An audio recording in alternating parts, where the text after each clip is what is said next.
Dan Lok went from failing every single business he started to becoming a millionaire at 27 years old. Fast forward to today and he's one of the most well-known business coaches online. However, he also named himself the king of high-ticket sales. And while his methods are popular and look flashy on social media, the question is, do they actually work? Well, as someone who closes over 8 million in sales every single year, I wanted to see if he's legit or not. So in this video, I'll be breaking down his sales strategy, his tactics, and how he approaches sales. This way, we'll see if the king of high-ticket sales is actually the king or just a name he gave himself.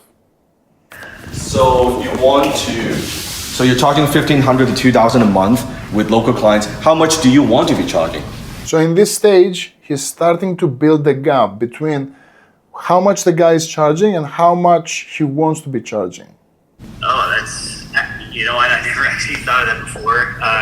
Maybe, if I could get my retainer up to $2,500 a month, that would really help my profit margins for sure. Okay, and what's your cost of delivering the service? Now the client mentions profit margins, so immediately he latches onto that and he asks him about the cost and how much his service costs. This will help him sell later on based on how much more profit he will be making because of his help. It's usually, about $300 for an account manager, okay, and then $200 a month for somebody to just maintain the Facebook ads after I create them. So, maybe, with everything else entailed, though, it may be $700 to $750. So I'm about a 50% profit margin right now. Got it. So you're charging $1,500. Your cost is $750. And how many clients you're working with right now? I've got about 13 clients. Okay. How many clients do you want to be working with? Again, he's building the gap between how many clients he has and how many clients he wants to have. So this is deep in the discovery phase. Well, the goal is, I think the first milestone I need to get to is 50, but long term, I'd like 100 clients to be even better. So, and so what were you hoping to get from me today? He reverses the frame. He asks already questions, but instead of starting to sell him and tell things like, oh, I'm gonna help you get more clients, he tells him, oh, what are you hoping to get from me? So he positions himself as the authority in the call. This isn't horrible. We're on the right track here. Well, yeah, I guess I was just really hoping I could get, maybe, how much time do you think we would need if I was to do a coaching call or something like that for your time? Usually I start with 2 hours because with what you're doing right now, I think 2 hours will be sufficient enough to, let me look at your offer. We package your service a bit and also maybe give you some strategies on how to bump up your pricing because I think you're not charging enough. This is not ideal because he put the prospect in a position where he asks about the offer and he went from talking about the problem to talking about solutions, which isn't ideal because now he has to go back and do more discovery. This triggers Dan to talk about his offer. Oh, maybe you'll need 2 hours, we'll work on your offer. So now he backs off and he starts selling, which isn't ideal in this phase. Okay, so that'd be, we could do 2 hours and that would be good for me. Yeah, because let's face it, with right now, with your 50% profit margin, you will have a problem when you grow. Because as you bring on more people, your profit margin will shrink. And quite frankly, there's not enough, no wonder if they rely on referrals because you cannot afford to spend money on marketing. True? So this is what we call expert authority selling. He's telling him statements of where his business will be. So he's injecting information about, well, you're not going to be able to scale with these profit margins. So he is subtly communicating that I've been there, I've done that, I'm telling you, you won't be able to scale, you'll have a problem. So this style of selling can work only if you are superior to the person that you're selling and the person knows that, oh yeah, he knows what he's talking about. But if the person doesn't trust you, or if you're selling things like software, if you're selling things like coaching and you're a sales rep and the prospect doesn't actually see you as the guru, as the expert, you're gonna have big trouble selling this way. Yeah. So for 2 hours, I charge 10K. How do you feel about that?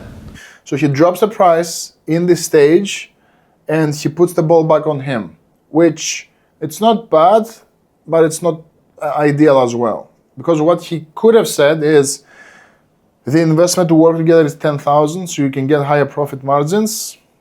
How do you feel?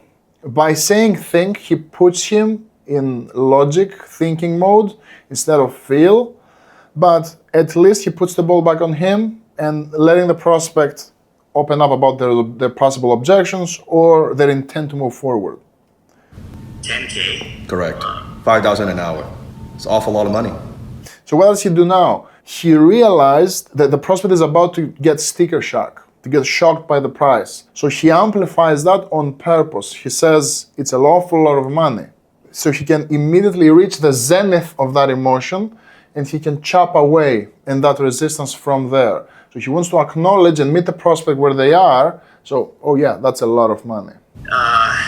Yeah, is there any way that we could maybe, I don't know, start with an hour and go from there, or maybe get a discount or something? Like that's all, you know, So, that's all percent of my profits there in a month. yeah, it's a lot of money. Let me ask you this. You're coming to me because you want to charge more money and charge what you believe you're worth and have more, just make more profit, correct? Yeah. And how would you feel if you come to me, the king of high ticket sales, Dan Locke, and we start our relationship by me giving you a discount? So this is smart. He's using the objection the prospect gives him as the reason they should work together, as the reason to move forward. And he is saying, essentially he's putting up a mirror and he's saying, you're coming to me not to be giving out discounts and you're asking for a discount. This is what we call congruency selling. He's using the intent the prospect has in terms of he doesn't want to give discounts, he wants to price higher, but his ask is he wants a cheaper price. So there's incongruency between these two states. Dan does a smart job highlighting that, so now the prospect is in a logic trap, and he will acknowledge it. Would you trust to hire a guy like that to help you increase your price? I guess maybe not. Yeah. Do you want to be do you want to be Bentley in your industry, or you want to be the Hyundai? This is a bit cheesy for me, but it's a status and identity play.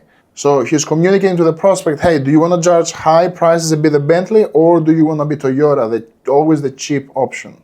For me, it's a little bit cheesy to put it up front like that, with statements instead of questions, and leading the prospect to becoming the person they can become, instead of comparing them to car brands where a sophisticated prospect will read it right away.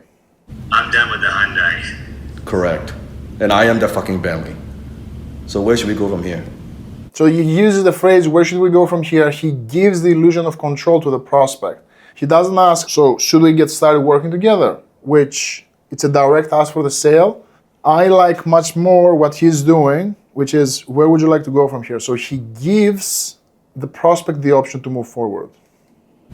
I don't know. Is there a way that I can break this up, or put this into a payment plan, or what are my options here?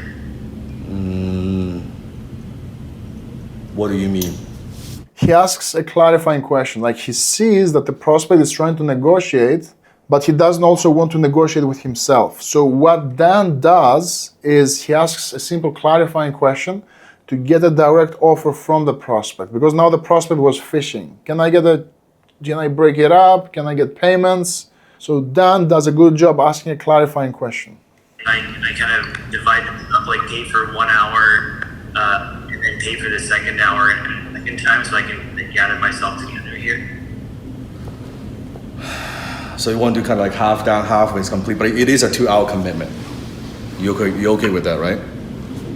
Yeah, that's okay. He reconfirms that he is buying a 2-hour commitment, not a 1-hour commitment, but he's willing to split it up essentially. But because cash flow, I get it. I've been there when I was starting my business.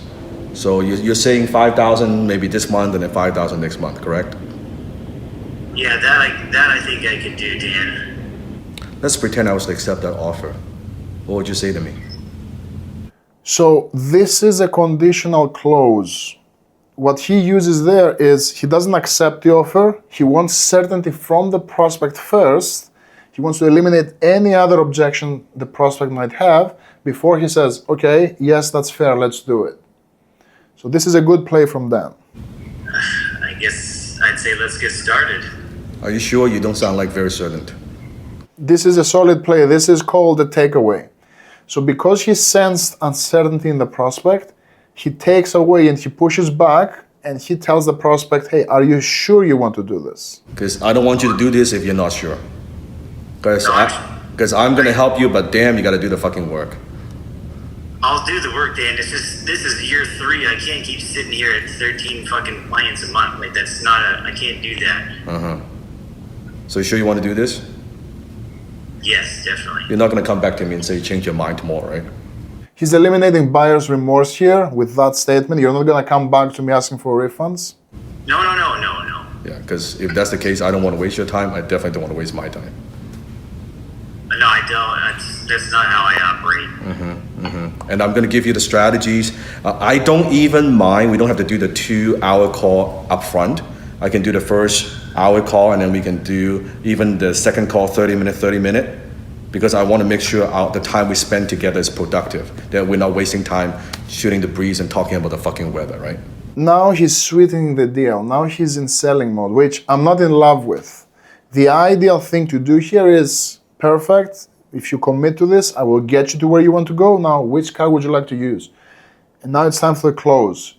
Now he's overselling and he's saying things like, oh, we can break it up into 30 minutes and 30 minutes because I don't want to waste time. I don't want to talk about the weather, which it sounds good for the prospect, but when you do that after the prospect says, yes, let's do this, it can only create objections. Like you're only delaying collecting payments. How do I pay or how do I get started? We can take credit card, we can do PayPal, we can do wire transfer. To be honest, Dan, like this is the whole problem here is my credit cards are locked up, but I could do PayPal if there's something for that. Sure. So here's what I'll do. I'll get my assistant to send you an email with a simple agreement. I don't do long 10 fucking page contract, very short. You can fill that out, get back to me with that. And then also I'll have her include a PayPal link with 5,000 down and 5,000 in 30 days. Sound good? Yeah, that works. Kevin, congratulations. I look forward to working with you. Me too. Okay, and relax, take a deep breath.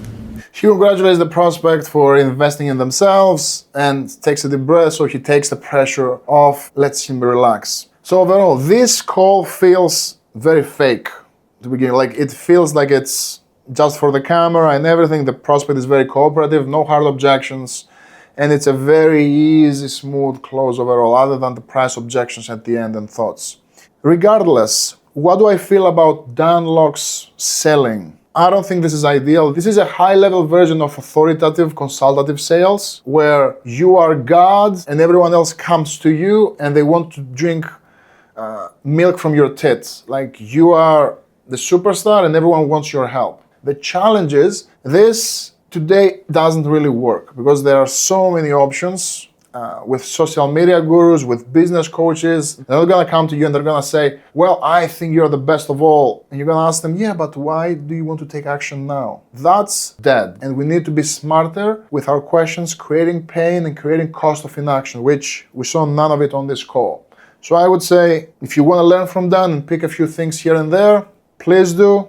Other than that, I would look also elsewhere to add to my sales arsenal. Now, if you want to see how sales gurus like Jordan Belfort sell in 2026, check this video right here, and I'll see you there.